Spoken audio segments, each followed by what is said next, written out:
আমি আবু আবদুল্লাহ মাসউদ, ঢাকা উত্তরখান কাজীবাড়ি থেকে এসেছি। আমি ব্যবসা করছি।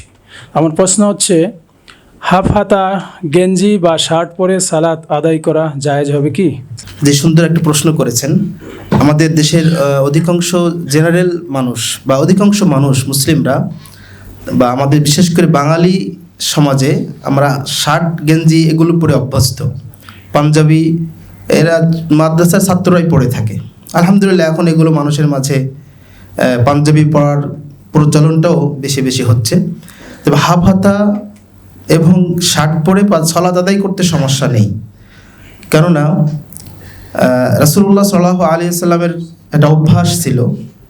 আবু দাউদের যে হাদিসটি এসেছে, রাসূলুল্লাহ আবু উমর ইবনে উমর রাদিয়াল্লাহু তাআলা আনহু হতে বর্ণিত, তিনি বলছেন, রাআইতু রাসূলুল্লাহ সাল্লাল্লাহু আলাইহি ওয়াসাল্লাম, আমি রাসূলুল্লাহ সাল্লাল্লাহু আলাইহি ওয়াসাল্লামকে দেখেছি উম্মে সালামার বাড়িতে সালাত আদায় করা অবস্থায় তিনি এক কাপড়ে তিনি তার দুই কাঁধকে ঢেকে সালাত আদায় করতে দেখেছি তাকে। তারপরে সালাত আদায় করার সময় দুই কাঁধ ঢেকে রাখা আবশ্যক, না হলে সালাত হবে না। এটা খেয়াল রাখতে হবে। কিন্তু সেই হিসাব করে আমাদের দেশে যে স্যান্ডো গেঞ্জিগুলো আছে, এই চিরা এই মাঝখানে ফাঁকা থাকে, এই গেঞ্জি পরে কিন্তু সালাত হবে না।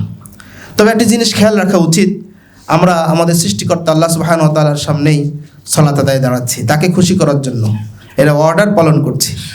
আর আল্লাহ তাআলা বলছেন, খুযু আন্নী যিনাতাকুম ইনদা কুল্লি মসজিদ, যে তোমরা মসজিদে যাবে খুব সৌন্দর্য বর্ধনে, যখনই যাবে খুব নিজেকে অনেক সৌন্দর্য বর্ধন করেই মসজিদে যাওয়া উচিত। আল্লাহ সুবহানাহু ওয়া তাআলার সম্মুখে আমি যাচ্ছি, আমি কেন শার্ট গেঞ্জি পরবো, কেন আমি খারাপ জামা পরবো?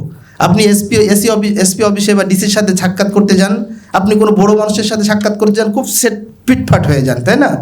অথচ আমি যে আল্লাহ আমাকে খাওয়াচ্ছেন, পড়াচ্ছেন, পান করাচ্ছেন, জীবন দিয়েছেন, সেই আল্লাহর সম্মুখে আমি যাচ্ছি, কেন আমি সেখানে এই হাফাতা জামা পরবো? আল্লাহ তাআলা আমাদেরকে বুঝার তৌফিক দান করুন। আমরা যেন সালাত পড়বো, যেন মাধুর্যপূর্ণ শালীন পোশাক পরে সালাত আদায় করবো। তবে হাফ হাতা এবং শার্ট পরে যে সালাত হবে না, এমন সঠিক নয়। আশা করি আপনি উত্তর পেয়েছেন। আসসালামু আলাইকুম ওয়া রাহমাতুল্লাহ।